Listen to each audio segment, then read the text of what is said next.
Hola, mi nombre es González Milagros y el tema que voy a desarrollar es Semiología de pelvis y cadera, perteneciente al tercer trabajo práctico de la materia Semiopatología Kinésica Quirúrgica, correspondiente a la carrera de licenciatura en Kinesiología y Fisiatría de la UNE. Una vez realizada la correspondiente inspección general, realizaremos la palpación de reparos óseos y partes blandas de pelvis y cadera. Una de las formas de realizar la palpación de pelvis y cadera es en bipedestación. Para comenzar con la palpación de la parte posterior de pelvis y cadera, le pediré permiso a mi paciente para poder mover su short y de esta forma poder localizar mejor los reparos óseos. Una vez localizadas las crestas ilíacas desde su parte más superior, me dirigiré hacia la línea media y palparé el espacio interespinoso, entre L4 y L5. Superiormente palparé la apófisis espinosa de L4 e inferiormente al espacio interespinoso palparé la apófisis espinosa de L5. Luego, desde las crestas ilíacas, proyectaré hacia las espinas ilíacas posterosuperiores y desde ahí, yendo hacia la línea media, palparé el sacro.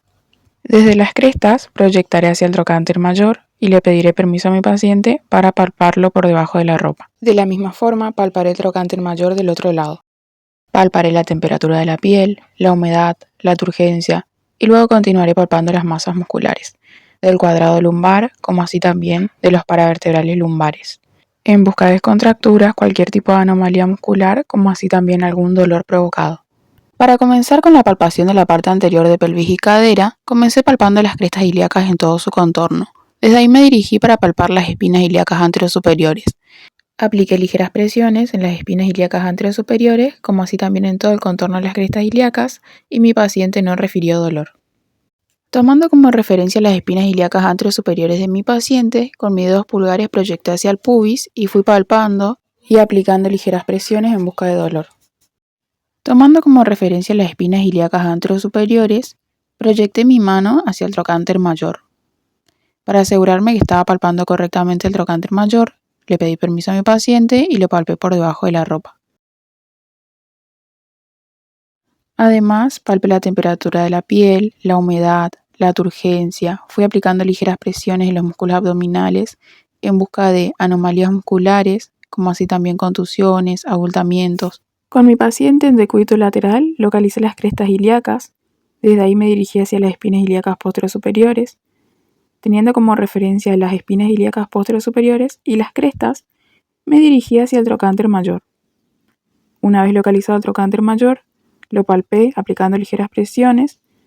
Desde ahí proyecté, teniendo en cuenta una línea oblicua, hacia la tuberosidad isquiática. Entre la tuberosidad isquiática y el trocánter mayor, palpé el trayecto del nervio ciático. Lo fui palpando aplicando ligeras presiones en busca de dolor irradiado. Con mi paciente en decúbito supino, localicé las crestas ilíacas de mi paciente, desde ahí proyecté hacia las espinas ilíacas anterosuperiores, apliqué ligeras compresiones en busca de dolor irradiado. Desde las espinas proyecté hacia el trocánter mayor de cada lado, pedí permiso a mi paciente para localizarlo debajo de la ropa, apliqué ligeras presiones en busca de dolor. Coloqué mis dedos índices a la altura de las espinas ilíacas anterosuperiores y desde ahí proyecté mis dedos pulgares hacia la línea media, proyectando hacia el pubis. Fui palpando, aplicando ligeras presiones. Para poder explorar el triángulo de Scarpa, coloqué a mi paciente en decúbito supino, con la rodilla de la pierna a explorar, la dejé en descanso sobre la rodilla opuesta. El piso del triángulo está formado por las porciones del aductor largo, del pectíneo y del psoas ilíaco. Al ligamento inguinal lo puedo localizar entre una proyección entre la espina ilíaca anterosuperior y el pubis, mientras que la arteria femoral se encuentra bajo el ligamento inguinal. Para palpar la parte posterior de pelvis y cadera, comencé localizando las crestas ilíacas. Desde las crestas ilíacas en su parte más superior, proyecté hacia el centro, localizando el espacio intraespinoso entre L5 y L4. Superiormente, palpé la apófisis espinosa de L4 e inferiormente palpé la apófisis espinosa de L5. Tomando como referencia las crestas ilíacas, proyecté hacia las espinas ilíacas posterosuperiores. Desde las espinas, proyecté hacia el centro y palpé la vértebra sacra número 2. Tomando como referencia las crestas ilíacas de mi paciente, proyecté hacia el trocánter mayor. Lo fui palpando, aplicando ligeras presiones en busca de dolor o cualquier tipo de abultamiento. Luego fui palpando las masas musculares del cuadrado lumbar, como así también de los paravertebrales lumbares, en busca de abultamientos, contusiones, anomalías musculares. calambres. Le pedí permiso a mi paciente para poder palpar el glúteo mayor de uno y del otro lado. En la parte posterior del muslo, palpé lateralmente al bíceps femoral, en la parte media al semitendinoso y en la parte más medial al semimembranoso. Seguiremos ahora con las maniobras especiales. Maniobra de Gallais-Ellis permite la evaluación de la desigualdad de la longitud de los miembros inferiores. Con el paciente en decúbito supino, con las rodillas flexionadas y los pies apoyados sobre la camilla, las rodillas quedan a la misma altura.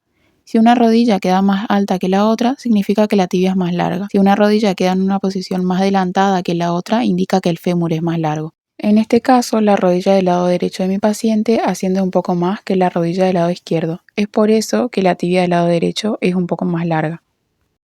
Maniobra de Thomas. Para realizar esta maniobra, mi paciente se posicionó en decúbito supino y yo con una mano flexioné pasivamente el muslo y rodilla del miembro contralateral al que iba a evaluar sobre el abdomen de mi paciente. La otra mano la coloqué entre la zona lumbar y la camilla, lo cual me permitió comprobar la corrección de la hiperlordosis lumbar y la báscula pelviana. Maniobra de Gansler. Para realizar esta maniobra, mi paciente se posicionó en decúbito supino y flexionó pasivamente la cadera y rodilla con la ayuda de sus manos para llevarla a la máxima flexión.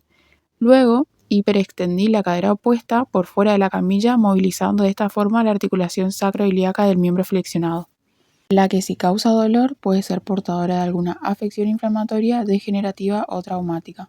En este caso, mi paciente no presentó dolor, por eso esta prueba es negativa. Maniobra de Patrick Faveri. Esta maniobra es utilizada para evaluar la articulación sacroiliaca. Combina los movimientos de flexión, abducción y rotación externa de cadera. Mi paciente se colocó en decúbito supino, una pierna extendió y la otra pierna flexionó con el malleolo externo por encima de la rótula de la pierna extendida. Coloqué una de mis manos sobre la rodilla flexionada y la otra sobre la espina ilíaca anterosuperior contralateral, ejerciendo ligera presión hacia el plano de apoyo.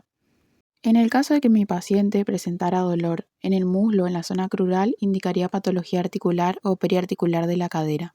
Y en el caso de que presentase dolor en la articulación sacroiliaca, indicaría patología de la misma. Mi paciente no sintió ningún tipo de dolor al realizar esta maniobra, es por eso que esta prueba es negativa.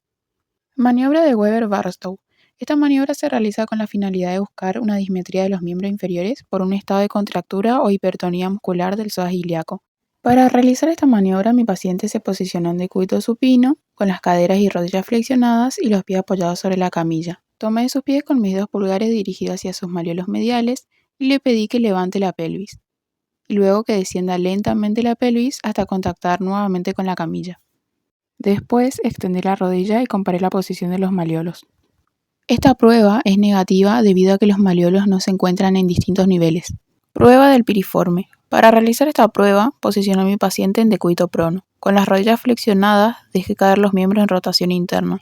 Esta prueba se considera positiva si se ve una simetría, lo cual manifiesta una contractura del piriforme del lado menos descendido. En este caso, la prueba es positiva, debido a que el lado menos descendido de mi paciente es el lado derecho. Maniobra de Lassé. Para realizar esta prueba, posicioné a mi paciente en decúbito supino y le solicité que se relaje. Elevé su miembro inferior en extensión completa. Si hubiera compresión o irritación del nervio ciático o de sus raíces, produciría un dolor intenso, que se propagaría por todo el miembro inferior siguiendo el territorio del mismo. Ramos-Berti lo considera positivo si aparece antes de los 60 grados. Sin embargo, Hoppenfield lo considera positivo si aparece hasta los 80 grados. La contraprueba se realiza haciendo descender un tanto el miembro inferior, con lo cual debería disminuir o desaparecer el dolor provocado. Luego se dorsiflexiona pasivamente el pie y si el dolor reaparece, se considera de origen en el ciático o sus raíces. Mi paciente no sintió ningún tipo de dolor al realizar esta maniobra, es por eso que esta prueba es negativa. Maniobra de Wasserman. Con mi paciente en decúbito prono, efectué la extensión pasiva de cadera en la que se pone en tensión el nervio femoral y sus raíces. Si se despierta dolor en la cara anterior del muslo, es positivo e indica irritación o comprensión del nervio crural o sus raíces. En este caso, mi paciente no refirió dolor en la parte anterior del muslo, por eso esta prueba es negativa. Maniobra de Trendelenburg. Para realizar esta maniobra, le pedí a mi paciente que realice apoyo monopodálico de una pierna y luego de la otra pierna. Si el glúteo medio es insuficiente, se realiza la caída de la hemipelvis opuesta. En este caso, la prueba para mi paciente es negativa, debido a que no se evidencia la caída de la hemipelvis opuesta. Muchas gracias por su atención.